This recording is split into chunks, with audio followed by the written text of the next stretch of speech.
Bonjour à toutes et à tous, nous allons voir dans cette vidéo comment tracer nos supports et résistances correctement. Allez, c'est parti. Cela peut paraître simple pour certains et compliqué pour d'autres, mais il faut savoir que notre analyse ne sera bonne que si nous commençons par bien tracer les supports et les résistances. Comment tracer les supports et les résistances? Il faut rester simple dans le traçage et ne pas se compliquer la tâche. Plus les supports et les résistances sont évidents à l'œil nu, mieux c'est. Nous allons chercher pour cela plusieurs critères. De grandes oscillations avec des plus hauts et des plus bas, de multiples rejets sur une zone, plus la zone est touchée dans le passé, mieux c'est, que le prix respecte cette zone, qu'il soit support et résistance, des zones faciles à repérer à l'œil nu. Plus de personnes ont leurs yeux sur ces zones, plus de personnes regarderont pour entrer ou sortir du trade. S'il est plus difficile de les trouver, moins de personnes les regarderont probablement. On n'a pas besoin de toute cette liste de critères pour valider une zone de support et de résistance. Plus il y a de critères, mieux c'est. Allons sur les graphiques pour voir quelques exemples. Sur cette paire 4 CHF en daily, on peut voir une grosse résistance avec 6 rejets. On peut la tracer. On y retrouve plusieurs critères. Des plus hauts, de multiples rejets et des zones faciles à repérer à l'œil nu.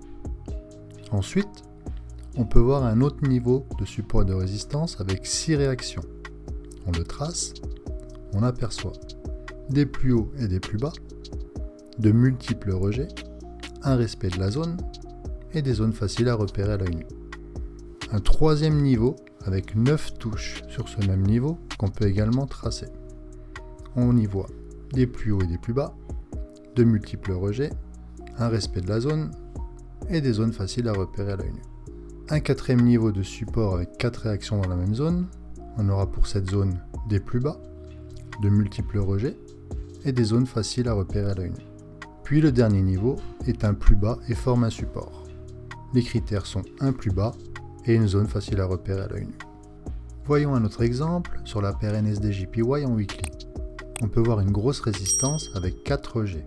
On la trace, on retrouve comme critères des plus hauts, de multiples rejets, des zones faciles à repérer à l'œil nu. Ensuite, on peut voir un autre niveau de support et de résistance avec 4 réactions. On trace notre ligne et on peut voir des plus hauts et des plus bas, de multiples rejets, un respect de la zone, des zones faciles à repérer à l'œil nu. Un troisième niveau avec 10 touches sur ce même niveau qu'on peut aussi tracer. On observe des plus hauts et des plus bas, de multiples rejets, un respect de la zone, des zones faciles à repérer à l'œil nu. Un quatrième niveau de support avec plus d'une dizaine de réactions dans cette même zone. Zone très importante. On aura pour cette zone des plus bas et des plus hauts, de multiples rejets, un respect de la zone et des zones faciles à repérer à l'œil nu. On peut voir que le prix a cassé le support, puis fait un pullback sur le support devenu résistance, et le prix chute pour créer un plus bas qu'on peut tracer. Le prix revient de nouveau sur la résistance et rechute, donc on peut voir que c'est une résistance solide. Il faut donc retenir 3 points importants. Considérez ceci comme des zones de support et de résistance, pas simplement des lignes, ceci est très important. Traitez-les toujours comme les zones de support et de résistance nous signifiant d'attendre des renversements dans la zone générale. Souvent, vous verrez des fausses cassures avant le changement de direction du prix. Toujours attendre le price action avant de considérer une entrée. Il faut attendre les confirmations, voir ce que le marché nous montre.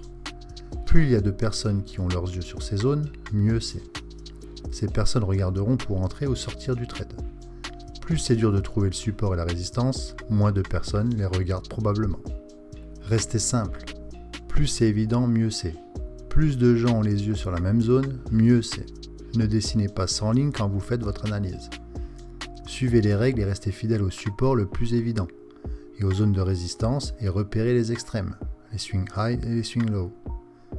Si vous tracez trop de lignes, votre graphique ne sera plus clair et vous n'allez plus rien y voir. Commencez à tracer vous-même.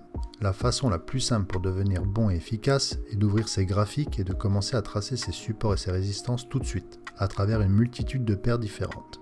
Voilà pour le traçage des supports et des résistances. Je vous dis à bientôt pour une prochaine vidéo.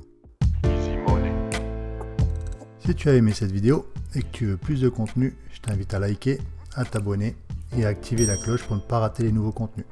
N'hésite pas à laisser un commentaire pour nous faire savoir ce que tu en penses. Merci d'avoir regardé et on se retrouve dans un prochain épisode.